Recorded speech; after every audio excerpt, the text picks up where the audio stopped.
Hi, my name's Jennifer Higgie, and I'm coming to the end of a 3-week residency here at Muzeum Susch in the Engadine Valley in Switzerland. It's been an extraordinary time of being immersed in this amazing beauty and also this absolutely fascinating museum, which is like an alpine laboratory. And I'm here in the library, and I'm going to choose 3 books. So the Museum Susch has a wonderful program of publishing books for each exhibition that they stage. And this is an exhibition I really wish I could have got to see. It's Anna Poda, and she was one of Estonia's most really revelatory voices of the last 5 decades.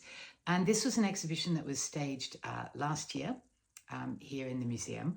And it was curated by Cecilia Alemani. And also, this book was also edited by Agnieszka Sosnowska, one of the curators and publishers here. Anyway, I didn't know Anna Poda's work, and this book is really fascinating. It's full of wonderful essays. Okay, so this was another book, wonderful book that I found in this library. And this book is actually really dear to my heart because when I was writing my book, The Other Side, A Journey into Women, Art and the Spirit World, I found it absolutely fascinating.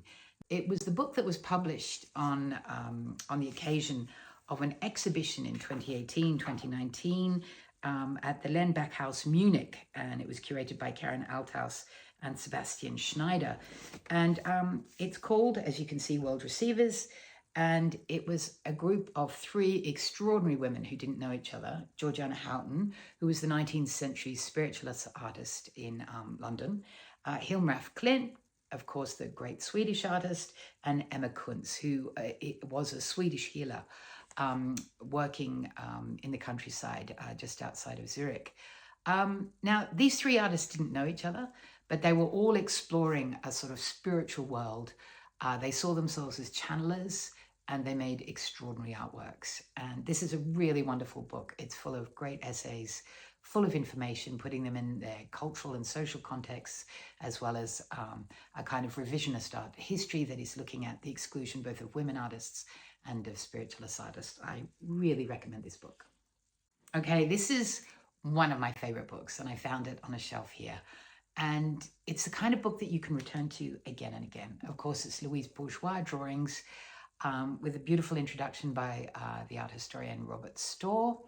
Now, this book, whenever I'm feeling stuck, whenever you feel that the world needs more animation, wherever you want to think about the possibilities of drawing, of writing, of responding to this very complicated world we live in, I think Louise Bourgeois is the artist for you. And what's also really beautiful about this very wonderfully produced book is that it's full of her thoughts on her artworks and just her reflections on life.